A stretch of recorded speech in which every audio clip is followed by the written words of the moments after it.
You're listening to the Heart Lessons podcast with me, Sarah Rieke. Real women, real stories, real faith. Hi there, everyone. Thanks for tuning into the Heart Lessons podcast today. And today my guest is my friend Rory Cookman.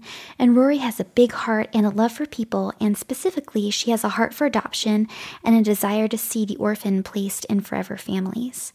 It might seem on the surface that adoptions, although we know they take time and money, are essentially foolproof and always end well. But unfortunately for Rory, that was not the case. Today she's going to share about her 12-year adoption process, her 2 failed adoptions, and finally, when she was able to bring her son home, there were some adjustments that had to be made for him to feel like this was his forever family. So there have certainly been challenges, but Rory continues to cling to God's goodness and his desire to set the lonely in families. I'm excited for you to hear Rory's story today and about her journey to bring her son home. Well, I want to start out by saying thanks for doing this with me again. Because I know you were my very first ever attempt at a podcast, and I, bottom line, didn't know what I was doing. So thank you for being patient and just very gracious and bearing with me to try again. Oh, Sarah, I just wanted another excuse to talk with you. Well, thank worked you. in my favor. So, anyway, and I also want to say, Rory, how much I love following you on Facebook. And I think what I get from following you on Facebook is how evident it is that you love people. And I think you love people for Jesus. And I just love that. I think, I don't know, you seem to fly often. And I think every time you fly, you make a new friend. And I just love that. I mean, for me, that's like, I don't know, that's not my natural thing, but I see someone like you and I'm like inspired, and I just think it's so great how you like love people and you love them for Jesus' sake. I think that's so great. Well, that's sweet, because a little side note on that is that I have never felt that I had a lot of great, amazing talents, if you will, in life. I don't know that I'm not going to call that a talent, but I've just kind of been like pretty okay at everything, but I really love people. Yeah. And I think, like genuinely to the point where, and I hope this doesn't get my husband in trouble, but he's like, yeah, I don't like everyone. I'm like, I do. I really genuinely do. That's not always a strength, mind you, but as I've grown in the Lord and just grown older, naturally, I can see how God's using that as a strength in my life, and it's become a joy. It's like, oh, this is something I can be quote unquote good at because I genuinely like it. Yeah. So that just means a lot that you pointed that out, because that was never something I felt was really worth noting about me. So thank you. Yeah. I think something that I've learned recently, we've been talking about, or at one time in my Bible study at church, we talked about gifts. And I think we kind of came to the conclusion that oftentimes our gifts are things that we think come naturally to everybody else. So true. So, yeah, just you having that natural love for people. And not that I don't love people. I'm just, right. Like, you have you seem to have just an ease with people. And that's something not everyone has. So that's definitely a gift. Anyway, and I was thinking about you a few podcast episodes ago when I was talking with my friend Jordan. She was in episode number 7 because she adopted a little boy. And their adoption process from start to finish, from first paperwork to baby in their arms, was 4 months long. 4 months. And I thought of you and I thought, that is the opposite of Rory's experience. Well, and I'm sure to her that 4 months, it might have felt like an eternity, because for you in the wait, it's your wait. Right, right. That can still feel long. But yes, quite the opposite. Yeah, so would you take me back to how it all started, and how and when did you start feeling called to adopt? Okay, well, so my husband and I have been married. It'll be 19 years this summer, which means I got married when I was 12. So that works out well. But seriously, we had always thought that adoption would be part of our story. But we didn't realize till about 6 years into our marriage that when we had tried to go the biological route and ended up in a doctor's office, and he said, I can't really explain it, but you just kind of fall into the 25% of people who, for whatever reason, can't conceive on their own. Then we really had to lean into the Lord quite differently. And we began to let go of different expectations and dreams of what we thought our lives would look like at that time. And that's really when we began to discuss adoption, really, as this is probably our only way now of building a family. And there was nothing wrong with that. We were excited to do that. So we actually started that process, funny enough, about 12 years ago. Oh, wow. I don't think I ever told you that before, but about 12 years ago, we started an adoption from Colombia. And we didn't get super far in the process. For whatever reason, a variety of things happened, kind of snowballed, and the doors closed for us. And we were just left shell-shocked, actually. I mean, here we were desiring to have a family. We'd been married 6 years.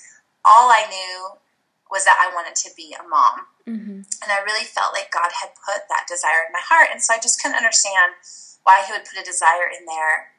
And yet we couldn't conceive children, and now we couldn't adopt. And because of the age we were at the time, there weren't a lot of programs open to us. So it was really kind of Columbia or nothing, at least as far as we knew then. And so we really grappled with that for a while, and that's probably a story for another day. But fast forward a short amount of time later, and truly miraculously, we found out we were pregnant. And we just celebrated that pregnancy. I know that is not everybody's story with infertility, and so I just say that gently, because I know not everything circles back around in that kind of exact correlation. Like, we were infertile and then we conceived, but we had our first daughter, and then it was like 18 months later, we were pregnant with our next daughter. And then 15 months after her birth, we were pregnant with our third daughter, and then our fourth daughter. And so all of a sudden, it was just back to back to back, 4 girls. We couldn't have been happier. And yet we couldn't shake that there was an increasing desire to bring a child home through adoption. In fact, we began to inquire during my 4th pregnancy with our daughter Willoughby. And our adoption agency, that is now our adoption agency, said at the time, well, we'd prefer if you didn't do it at the same time as pregnancy. So why don't you contact us after she's born? And after she was born, about 6 weeks later, I just said, I know that you probably wanted us to wait a little bit longer, and I know I have a newborn, but we really, really want to know more about the adoption process with you guys. And we felt called to international adoption at that time. We started the Ethiopia program. And, I was sitting there thinking, as I read over, kind of what that program entailed, and as we were signing our contract papers, the wait time at that time was 6 to 9 months. Okay. And I thought, Lord, don't let it go that fast. I have a 6-week-old. I don't know if I'm ready. I'm not ready for maybe that quick of an adoption. Right. And I knew someone had told me, probably more than one person had said, don't get too set on timelines. A lot can happen that's unpredictable in adoptions. And I remember just kind of laughing and going, right, well, that's not going to happen to us. So thanks for the advice, but maybe I'll allow myself, instead of 6 to 9 months, I'll say a year. I'll just kind of give God a little extra room to work with in case he needs it. And, it was probably 3-4 months after we signed up that the program we were in faced a tremendous slowdown for a variety of reasons. And I had to start coming to grips with the fact that we had stepped out in faith, and now things were completely, utterly out of my control. And that first year passed, and we were still waiting, and that second year passed, and we were still waiting, and the third year passed, and we were still waiting. And, time not only keeps moving, but like events keep moving around you. And so my kids are getting older. Now my newborn is 3. And we had personal family loss in that time too. Like my mom passed away, and that was just hugely shocking and a traumatic time. And here we are still in this weight, trying to remember that God had opened these doors. And yet nothing was moving along at any predictable speed anymore. So there's lots of little stories within that weight, but basically we ended up, not sure what all to tell, but I'm just going to tell it. Please. So at just about 3 months after my mom passed, 3 or 4 months, so this was into our 3rd year, we did end up flying to Ethiopia because we believed at that time that we were bringing a child home. But at the end of that story, that child was not to come home with us. And I remember sitting on that plane, just curled up in the fetal position, basically, on that long flight home, trying to weep as quietly as I could, because it was just one broken thing after another. And I remember crying out to God and just saying, why is everything so hard? Why is everything that you are calling us to, why is there no ease in it anymore? Why is nothing coming to pass? And why did this have to happen too? And I just remember him comforting me on that flight and just kind of turning the question back around, like, what if you think the things that have failed in your eyes, the things that aren't coming to pass, are actually success in my eyes? Like, what if I look at that completely differently than you do? And so I began to engage with God in a little bit different way. After that, I was still very broken. We were still in a wait. So we came back home trying to figure out, is our time done? Yeah. Were we called and now we're released? I don't know, God. I don't know what's next. And so it was in that 4th year that we were talking very openly with our caseworker at that point. I mean, by then we've been together 4 years, you know? Right. We're like family. So we were talking with our caseworker and really presenting her with these heavy questions again. Are we done? Mm-hmm. What do we do at this point? How do we seek out God's specific wisdom for us right now? Yeah. Did you feel like you had heard God wrong, maybe? Like, were you starting to think, like, maybe this wasn't how we were supposed to do this? I think that there was a little bit of that in there. I more felt like, am I doing something wrong? Is there a reason you're holding this back? I didn't think he was angry with us, but I knew that he was the only one who could really open things up. And I kept looking at verses over and over again in Scripture and reminding him, like, God, you put the lonely in families. You're the defender of orphans and widows in distress. God, there's a lot of kids in distress out there. They need families, and your heart is for them to be in families when they don't have a family unit anymore, to be a part of for a variety of reasons again. And I thought, God, this is your heart, so I don't understand why it has to be so hard. Yeah. And so there were definitely a lot of those questions. And like I said, when it was intertwined with surprising loss already in our family and then loss on the adoption journey, I didn't even know who to relate to story-wise, because other people, it felt like, were bringing children home. So I couldn't figure out, why is that not happening for us? Right. And you grieve some of that time loss too, because like I said, my kids are aging, and they're not like too old to bring a child home, but it's just, you're always marking the passage of time. You're always wondering if next year, can I plan a vacation for my family, or are we going to be traveling? And you feel kind of held hostage sometimes by the process when there's no milestone markers anymore. You're just out there. You're just waiting. And I really felt like I was doing, those old style wall sits in PE.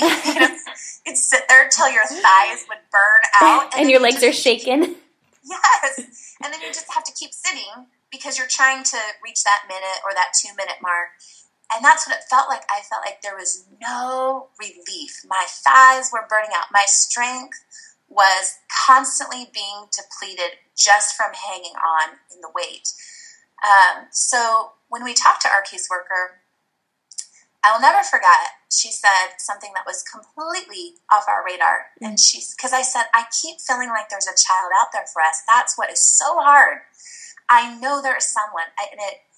That feeling keeps intensifying. And she said, well, this is kind of random, but have you ever considered China special needs adoption? No. We've been in Ethiopia for 4 years, in that program. I know nothing about China. I know friends that have brought children home from China, but it just was not even on my radar. But it was that very question that sparked a conversation between my husband and I, and we said, well, we told God anything. Mm-hmm. And we said we wanted to bring home, first of all, who he had for us to bring into our family. But we know that there's waiting kids. And so if there's a waiting kid, and then we're going to say yes. Mm-hmm. And so we called her back almost immediately and said, okay, tell us about China. And again, that was in the 4th year of waiting with Ethiopia, and our agency allowed us to do a concurrent adoption. Okay. So we could stay in Ethiopia and wait because they didn't know when that would be completed. And then we could move forward with a China adoption, which at that time they believed was about 15 to 18 months. And I remember just going, woo, that is so fast. I can't even believe it. Even though I knew we were going to have to settle back in for the wait, it felt like there's a little bit of hope. Okay, children actually come home. Yeah. But, we got in that process, and it was probably 4 or 5 months later.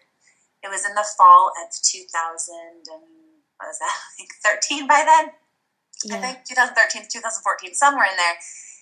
And we got the call. We got presented with a little boy from China. We fell in love with him, and for the next few months, we worked hard to get all of our paperwork finished.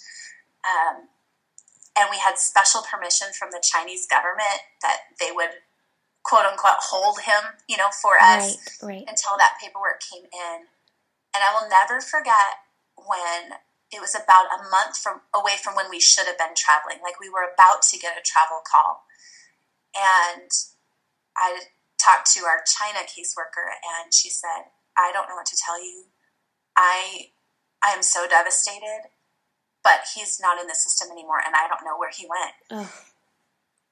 And here I was 2 weeks out from going and speaking at an adoption conference in Atlanta, Georgia, just in one of their breakout sessions, and I was supposed to share on the weight of adoption, ironically. Yeah.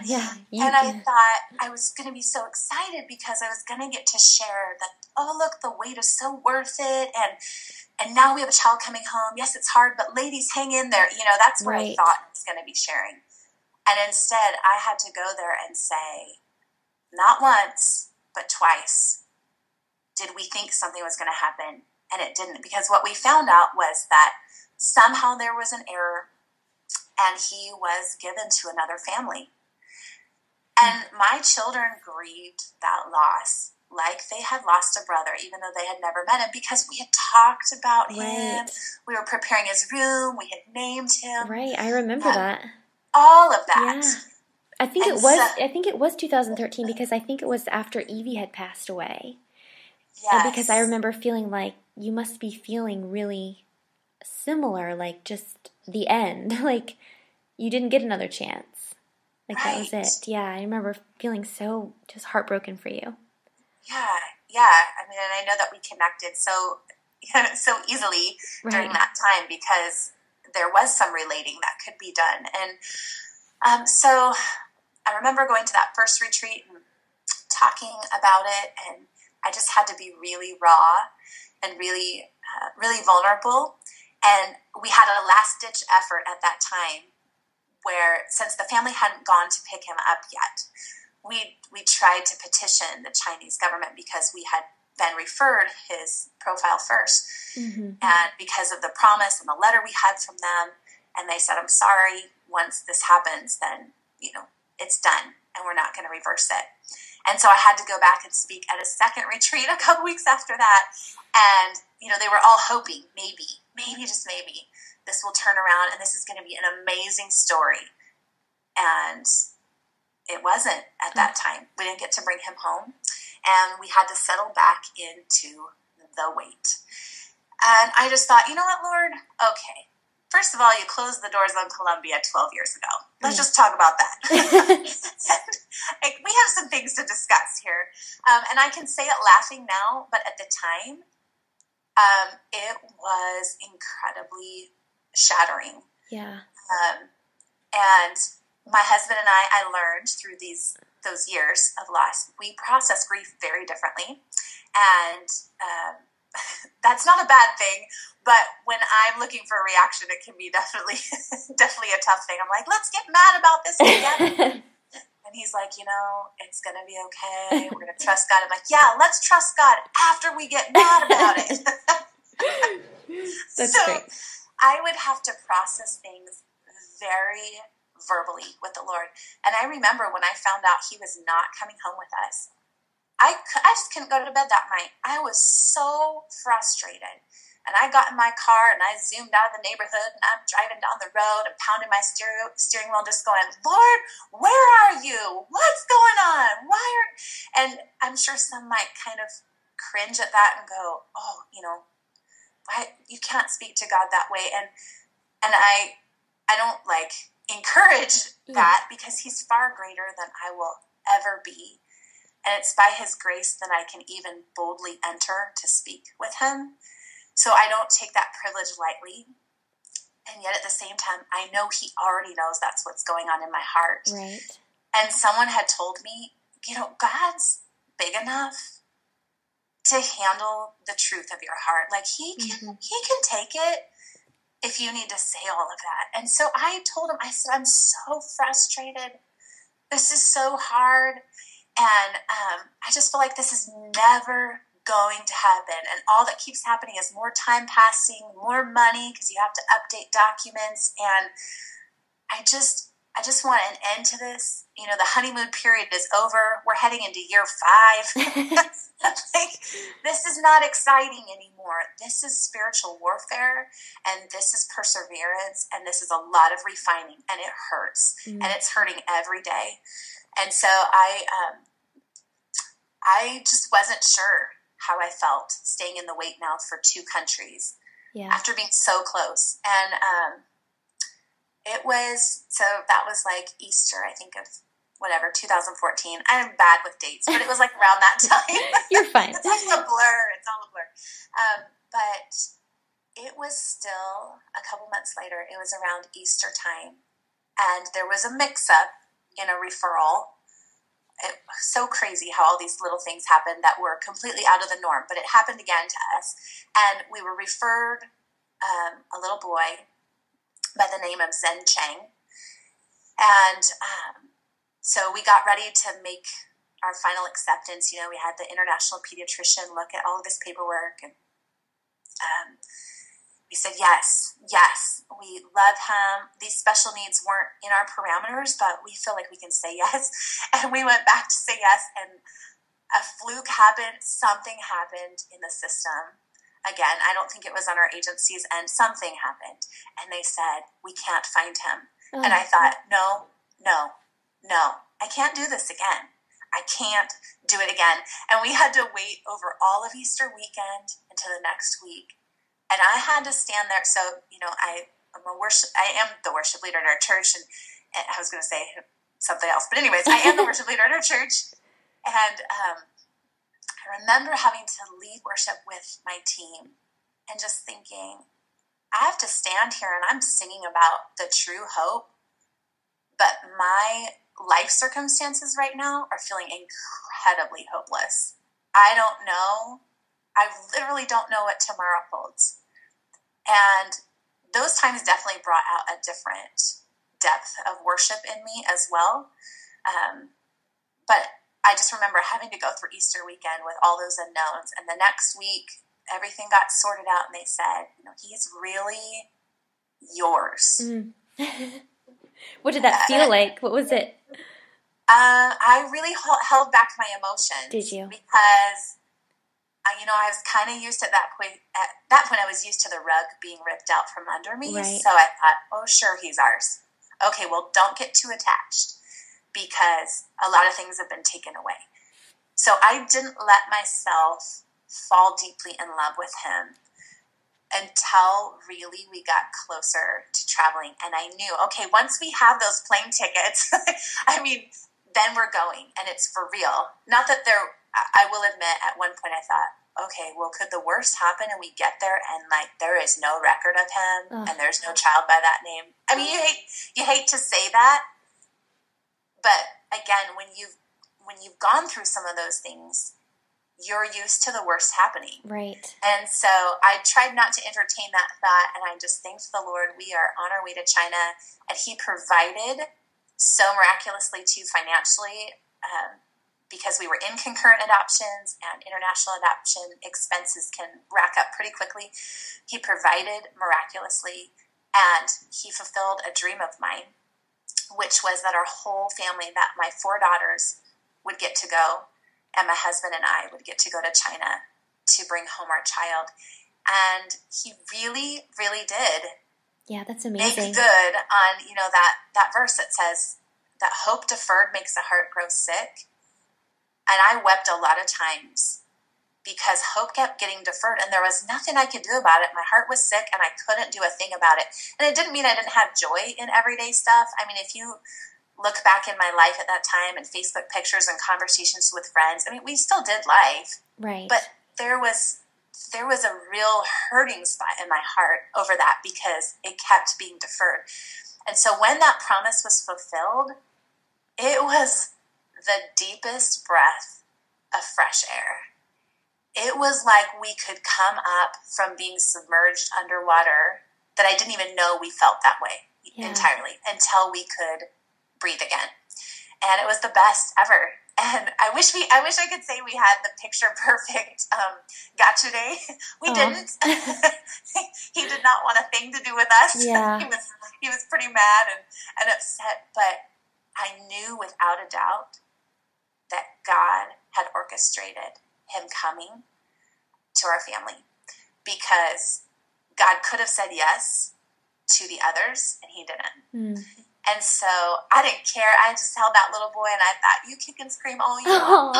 I'm going to love you anyways. We went through so much to come to you, and I know you're going to grieve a lot of loss in your life too. And I hope that in walking through what we had, that I would at least be able to meet him a little bit more compassionately in that loss. Yeah. And that I could love him a little bit better. That was my hope, at least. So God did. He did make good on his promise. That's great. And how old was Ahijah when you got him? So he came home at 2.5 years old. Okay. And I have to laugh because when we quote unquote signed up for adoption, I was like, okay, Lord, yes. Healthy African infants, Ethiopia. And God's like, yeah, right, totally, got that. So, special needs son, 2.5 from China. Got it. Something got lost in translation there. Yeah, exactly. And you know what? It was perfect.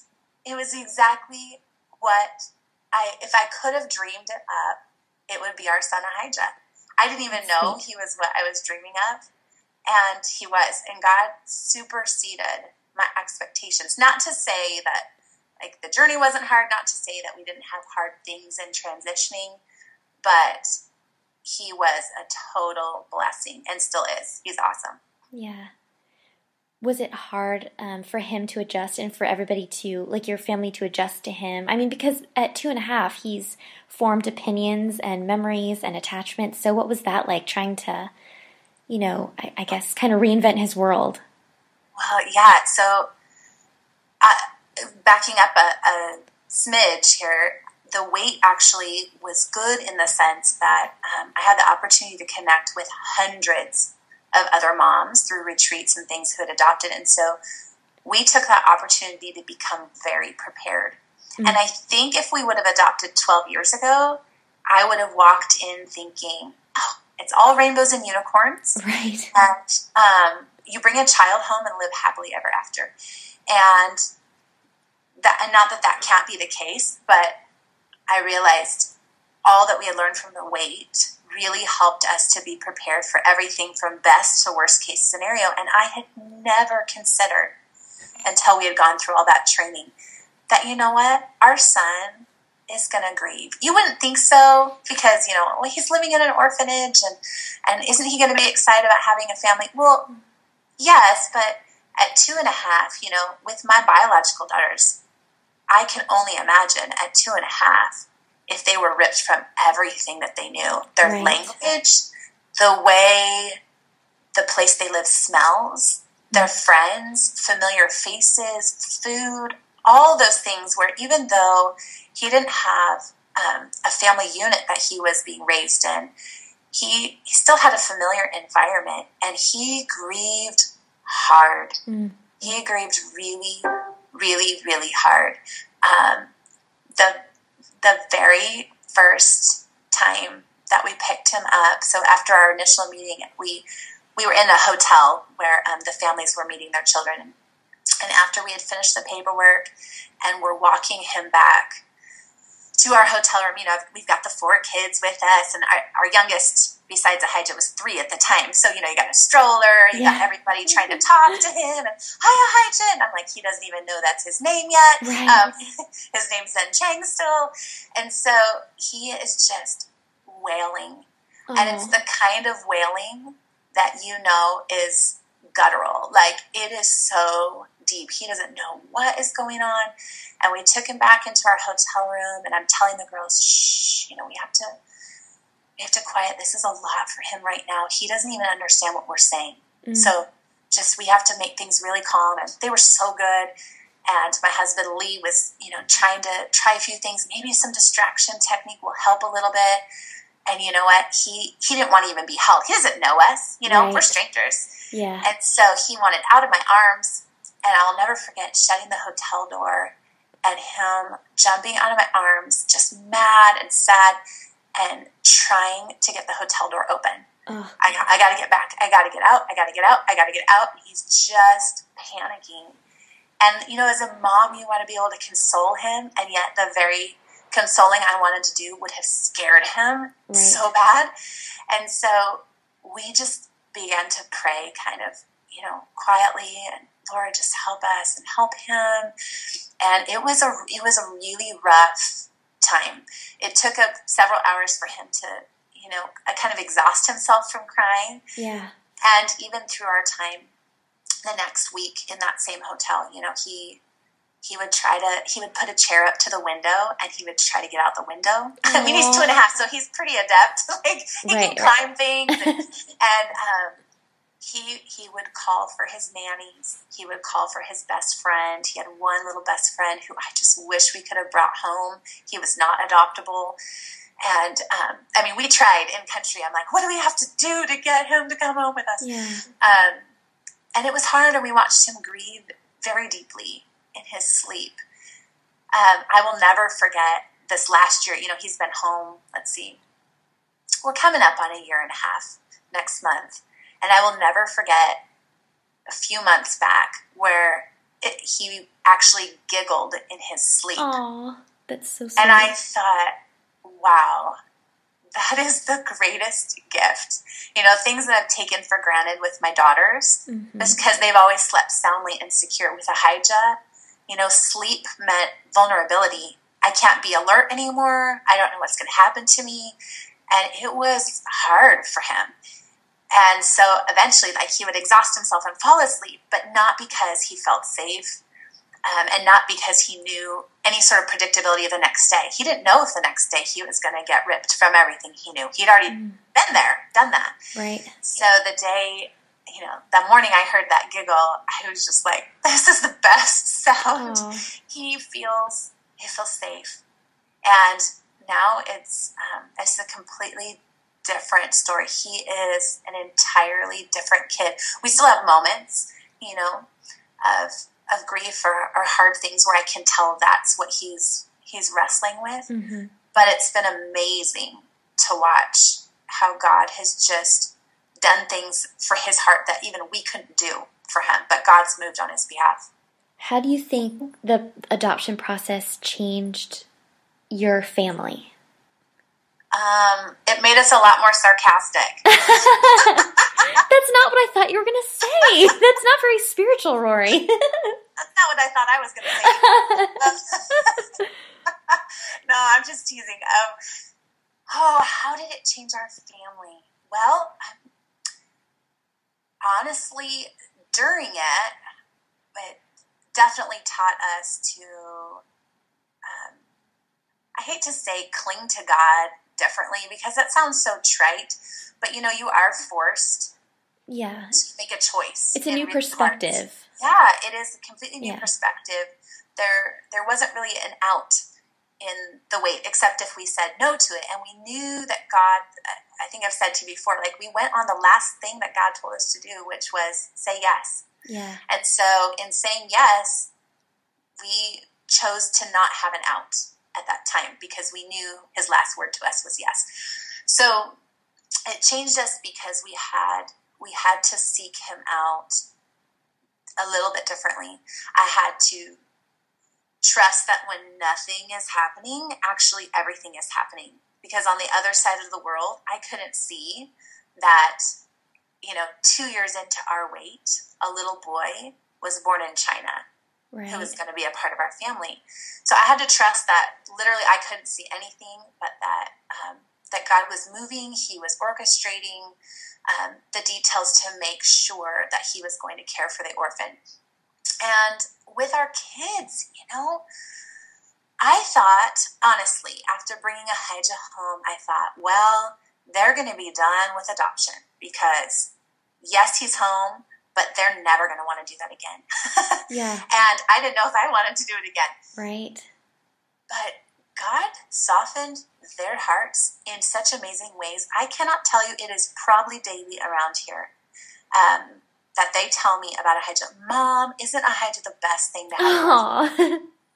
And, it's sweet. totally like, I didn't ask them any leading questions to get them to say that. They genuinely overflow with joy for him and care and concern for him.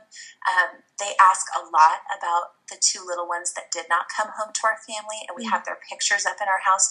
So, I couldn't shield my kids from the really gritty stuff. That was hard as a mom. Yeah. Because I wanted to preserve a little bit of their innocence. Like, they're going to know someday bad things happen and things don't always work out, but I just didn't want them to know that soon. Right. So I grieved a little bit of that for them, not realizing how God was using that. And so they care about the kids who still don't have families. And they were the first ones, not long after Ahijah came home, that said, Mom, Dad, we really want more brothers and sisters. Oh, that's really sweet. It's like, wow, really? Yeah. I mean, you know what that means, right? So they were instrumental in us, continuing on in that journey to bring Ahijah home and to not give up, and also to say yes again. How do you think the adoption process has shown you more about how God views us? Because, God talks about, we're accepted into his family in the spirit of adoption. So, like, how have you seen, like, God's love, I guess, personified in your adoption process or in, your adopted son? Well, I mean, definitely from the very beginning, just the fact that when we finally saw him, he had no context for Lee and I. Right. He didn't know we were his mom and dad. He was really upset that these white people were going to take him. But from our end, I loved him before I knew him. Mm. I loved him before I ever saw his face. He had no way of knowing the depth of my love or what we had been willing to do because of our love for him. And those were some really gospel eye-opening moments. Wow, God, how much more so have you loved me before I ever knew you? And even the times when Ahijah was rejecting our love, and more specifically my love, he really, really latched on to Lee. And so I dealt a little bit more, okay, not a little bit more, read here a lot more. Oh, yeah. A little more painful. Yes. Yeah. With the rejection aspect.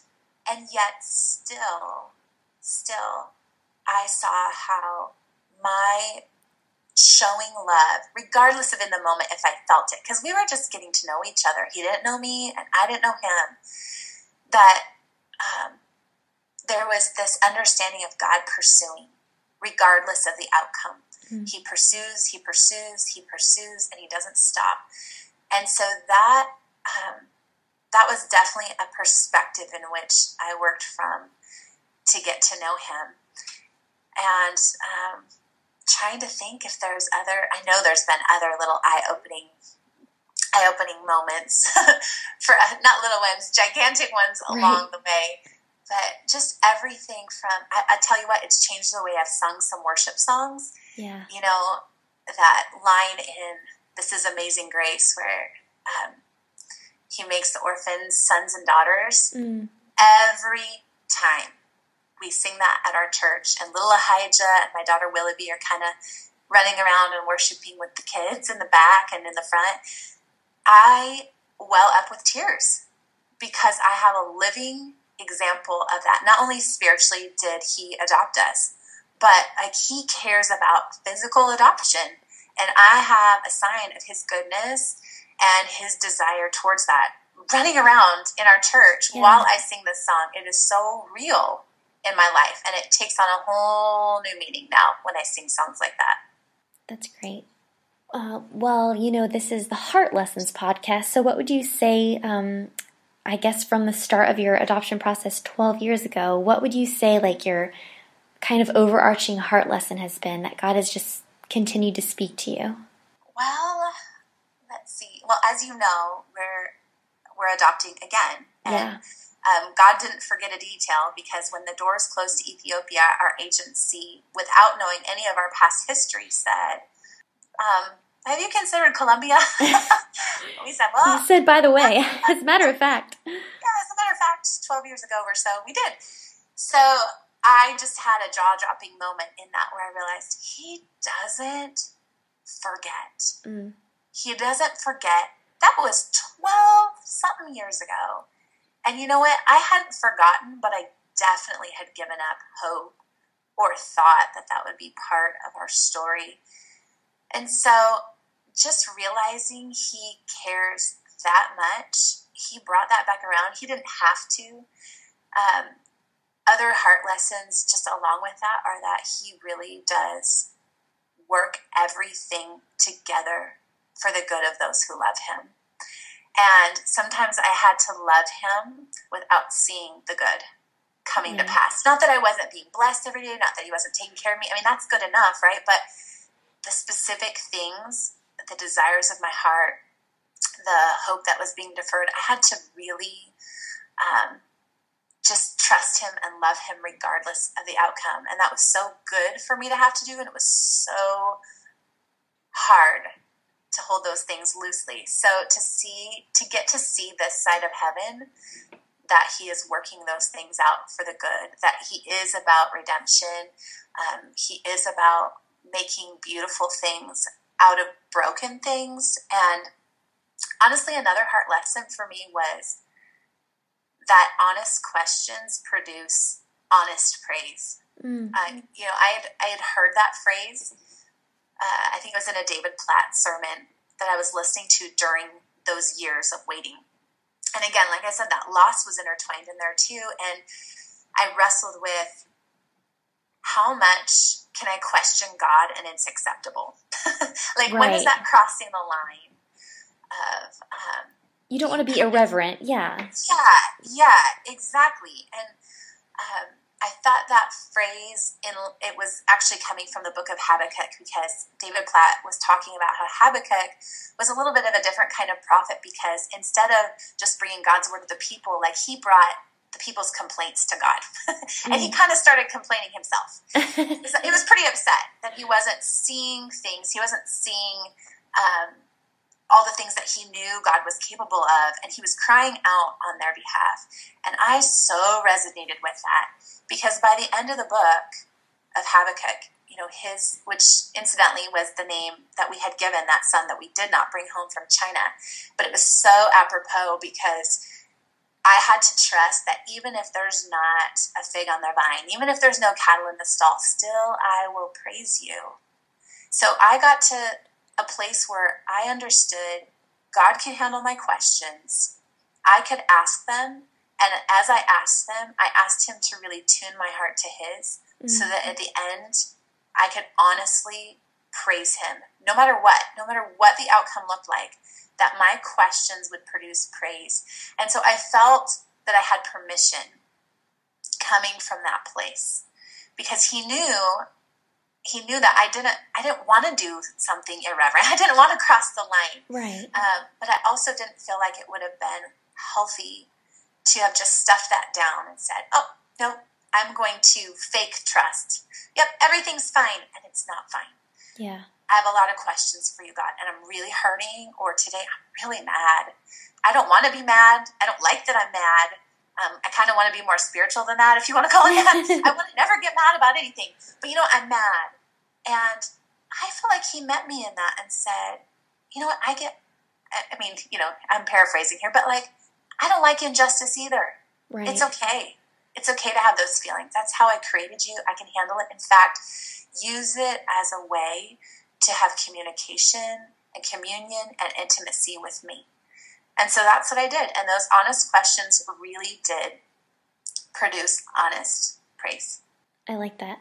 It's like the Psalms. I mean, what would the Psalms be without expressing emotion? It's right. Yeah. I mean, David was just the greatest example of a worship leader. I love how in one passage he's like, God, thank you for always being with me. And, next chapter, where are you? Right. Yeah. Here I am, and people are seeking after me to kill me. And where are you? And I deeply, deeply connect with that, and did so in that season. I thought, well, if David can do it, and he was a man after your heart, then I think I'm in the zone, Lord. Yeah. I think I'm okay. I love that too. So what would your advice be to someone who is kind of in the same waiting boat? If someone, waiting to adopt a child and feeling that hope being deferred, what would your advice be to them? Well, first of all, I wish that for each person that was waiting, I could individually sit across the table from them, at a Starbucks, and just hear their heart, because each story is so individual, and I came to realize that, and I think people just want to be seen and heard, and I think that's what I want. I want people to know is that if God can see, Hagar under a tree who had been mistreated, thrown out by Sarah, Abraham's wife, for really kind of no fault of her own, if God can see her and provide, then he sees you. He really does see you. And I just wish that, I just wish that I and other people could be there in physical form. Kind of like my dad says, sometimes you need Jesus with skin on. Yes, yeah. And we are to be that. And so I wish that I could sit across from people and just hear their stories and be a reminder that God does see them, and that he is advocating for them, and he is the one who sets the lonely in families. And so they just, as hard as it is, and there's not really a word even to describe that level of hard in that journey, but as hard as it is, that he is there, and he is going to meet you in it, and he cares even more than you do. And there's an aspect, again, of spiritual warfare, and I just want to acknowledge that for people. The enemy doesn't want children redeemed. He thrives on devastation and brokenness. So there's a battle we're into, and we can't underestimate that. So I just would want to encourage them ask the Lord for the bigger picture, ask him for his strength. And I just pray even right now that there would be people that can be Jesus to them in the wait, that can just pour in some strength, encouragement, just a little text here and there that says, I'm thinking of you. I know you're waiting. Whether their wait is 4 months or 5 or 6 years, it's still heavy for them, and they can feel very lonely in it because a lot of times they don't know anyone else who is adopting. And so, they don't always know if it's safe to share. And so for those who are waiting, just hang on. And when you can't hang on, let him hang on. He's going to hold you. He's going to carry you through. He's going to finish it. Every good work he completes. And you're doing a good work. Period. That's great. I think that's going to be really encouraging for somebody. And so you guys are adopting again. And so if somebody listening is interested in learning more about your current adoption process and about your family, where can we find out more about like how to support your adoption or how to find out about your family? Well, you could message me on Facebook. I do check my filtered stuff if you have specific questions at Rory Cookman. You can email me at, so should I say it? My email address? Yeah, go ahead. Okay, it's kind of a funny name, but it's my husband and I's nickname, so just bear with me. It's Wooster at AOL.com. And yes, I know we're the only ones left on the planet with AOL, but you can email us there. And I blog at woosterweester.blogspot.com. I haven't kept up as recently, but that's where we've shared all the past stories of our adoption journey in our family. If someone is just, in the wait and needing to read about someone else who is in a wait, they can definitely find stories there. And do you have any type of like fundraising page for your current adoption or anything like that? No, because we have everything we need. Can you believe it? Oh, that's awesome. No, I mean, that's great. 3 adoptions later, 2 completed and 1 uncompleted, from Ethiopia, but God has been so good. So as of right now, amazingly enough, we are good to go. We're just awaiting that referral call, and then we'll travel. That's awesome. That's good news to hear. It is good news. Hey, we're going to celebrate the good news when we can, right? That's right. That is right. Well, Rory, this has been so wonderful, and thank you for talking with me. And I know that, specifically someone who's, waiting to adopt, but I think just anybody who's in a period of waiting is going to be really encouraged by your words. So thank you. Oh, Sarah, thank you. You have a ministry of encouragement, and I just love the work that you're doing by branching out into podcasting. I just think it's incredible, and it's reaching a lot of people. And I told you, I listen while I grocery shop. So little tip to people out there, if you don't like grocery shopping, then just plug in Sarah's podcast. Oh my God. It's a lot better. This is a great little commercial. Thank you.